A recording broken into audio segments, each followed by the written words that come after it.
டாங்லி பாப்பா கிட்ட படுத்து தூங்குறான். அவனை டிஸ்டர்ப் பண்ணாமல் வாங்க அப்படியே பொறுமையாக வெளியே போயிட்டு பேசிக்கலாம். இப்போ டைம் என்னான்னு பார்த்தீங்கன்னா மணி 5. ஹாய் ஃப்ரெண்ட்ஸ், அஸ்ஸலாமு அலைக்கும்.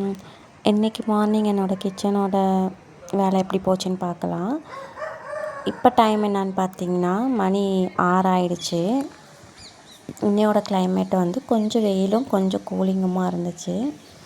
டாங்லியே எந்திரிச்சு வந்துட்டான். சரி, அவனுக்கு பால் எடுத்துக்கலாம் அப்படின்னு சொல்லி பால் எடுத்துக்கிட்டு போலாமா? போ போ போ, பால் எடுத்துட்டு போ.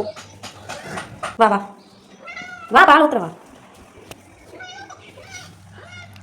பாலை பார்த்தோட்டு எப்படி ஓடுறான் பாருங்கள். பால் ஏதாச்சும் சாப்பிடும்போது அவனை கூப்பிட்டா திரும்பி கூட பார்க்க மாட்டான். டாங்லி அவனுக்கு பால் ஊற்றி வச்சுட்டு சரி பாப்பாவுக்கும் பால் காய்ச்சி வச்சிடலான்னு சொல்லிவிட்டு அப்படியே கிச்சனுக்கு வந்தாச்சு.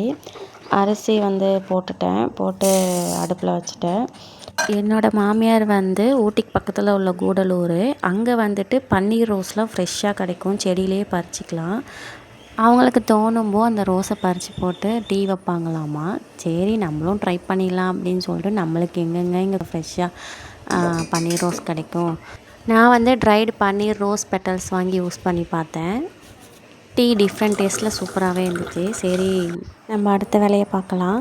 இன்றைக்கி வந்து பாப்பா வந்து லெமன் சாப்பாடு கேட்டிருந்தா. லெமன் சாப்பாடு செஞ்சுட்டு உருளைக்கிழங்கு ஃப்ரை பண்ணிடலான்னு சொல்லிட்டு உருளைக்கிழங்கு கட் பண்ண வந்துட்டேன். எண்ணெய் சட்டி வாங்கிட்டு வந்தோம் இல்லையா, அதை வந்து சுடு தண்ணி வச்சு ஊற்றிட்டு யூஸ் பண்ணுங்கன்னு சொல்லியிருந்தாங்க. சரி, அதிலே உருளைக்கிழங்கு பொரிச்சிடலாம் அப்படின்னு சொல்லி எடுத்தாச்சு.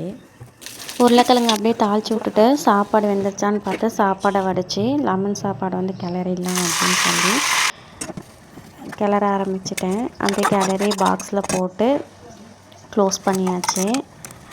பாப்பாவுக்கு மட்டும் இல்லை, என் ஹஸ்பண்டுக்கும் சாப்பாடு அப்படியே பாக்ஸில் போட்டு வச்சுட்டேன். அப்புறம் பாப்பாவுக்கு ஸ்நாக்ஸ் ரெடி பண்ணிடலான்னு சொல்லிவிட்டு 2 நேந்திர பழத்தை எடுத்து தோல் எடுத்துகிட்டு ரவுண்டாக கட் பண்ணி அதில் கொஞ்சமாக தேன் ஊற்றி அப்படியே பாக்ஸில் போட்டு வச்சுட்டேன். பாப்பா வந்து நேந்திர பழத்தை வேக வச்சு கொடுத்தா சாப்பிட மாட்டா. சரின்னு சொல்லிட்டு பச்சையாகவே அவளுக்கு அந்த மாதிரி செஞ்சு கொடுத்துட்டேன். காலையில் சாப்பிட்றதுக்கும் லெமன் சாப்பாடு நேந்திர பழமே ஸ்லைஸ் பண்ணதில் தேன் கொஞ்சம் ஊற்றி ஒரு டம்ளர் பால் வச்சு அவளுக்கு கொடுத்துட்டேன்.